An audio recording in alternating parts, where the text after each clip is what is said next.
देखिए, है क्या कि हम और थोड़ा से करीब से जाके पिक्चर को देखते हैं तो ये जो 7-8 करोड़ उग्र हिंदुत्व के जो सिपाही हैं, उनका काम है 25 करोड़ या 30 करोड़ अल्पसंख्यकों से लड़ना।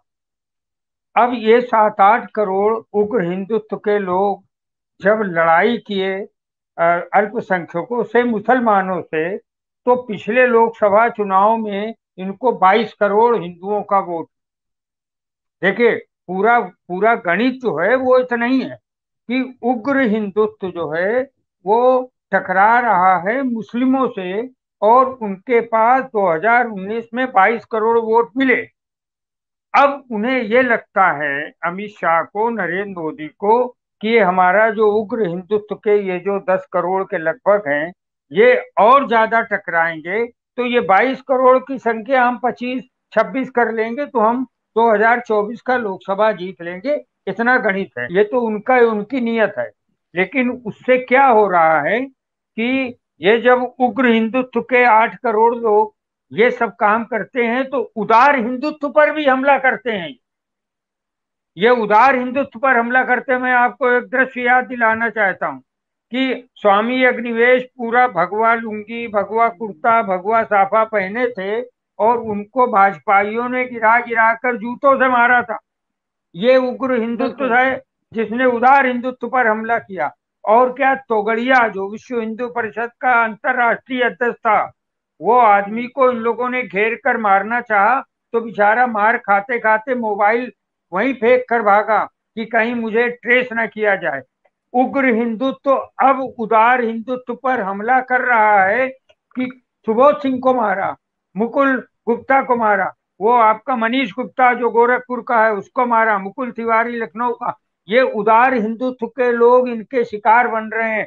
ये जो चीजें सामने आ रही हैं, अब ये क्या करने वाले हैं, खतरा कहाँ आ रहा है, वो ये आ रहा है कि मेरी बेटी ब्राह्मण है, कानकुज ब्राह्मण है मेरी बेटी, वो जीन्स क्यों पहनती है, वो जीन्स और ये पहन कर जाती है, और वो चुनरी क्यों नहीं पहनती, स्कार्फ क्यों नहीं पहनती है, वो वो ये सब ड्रेस क्यों पहनती है।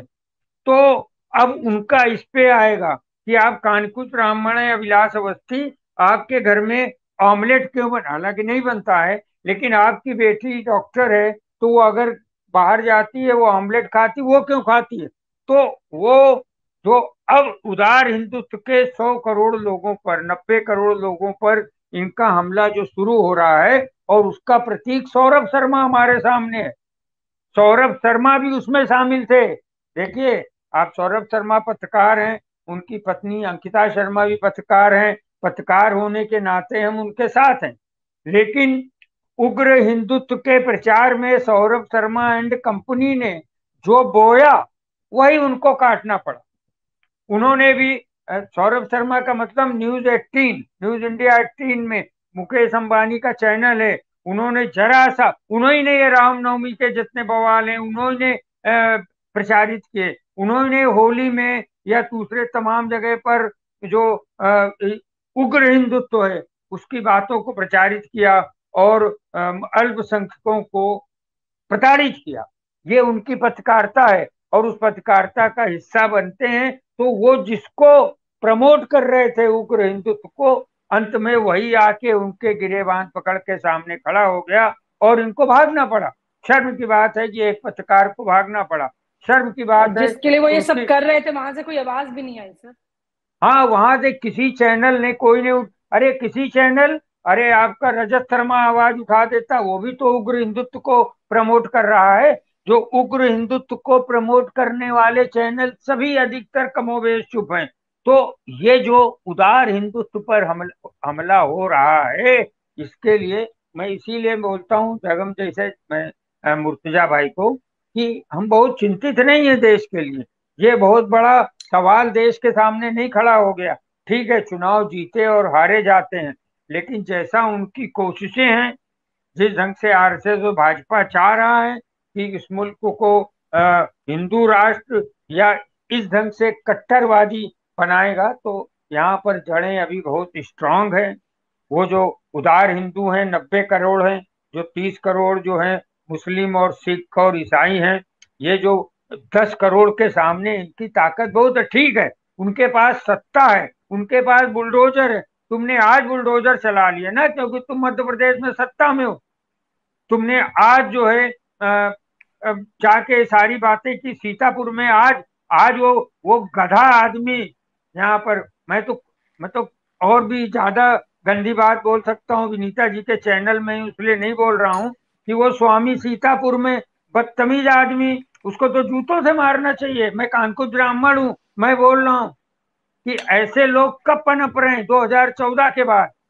अब उदार हिंदुत्व के लोग बहुत ज्यादा बोलना चाह कर भी कुछ तो सहमे हुए हैं। कुछ चाहते हैं हम इस चक्कर में क्यों पड़े, मेरे बच्चे पढ़ लिख रहे हैं, है ना। लेकिन उनकी जहां सत्ता है वहां पर ये सब कुछ हो रहा है। यहाँ पर देखिए, अब ये हिंदुत्व पर भी हमला कर रहे हैं। यहाँ पर क्या हुआ, राज ठाकरे ने अभी 2 दिन पहले आवाज उठाई।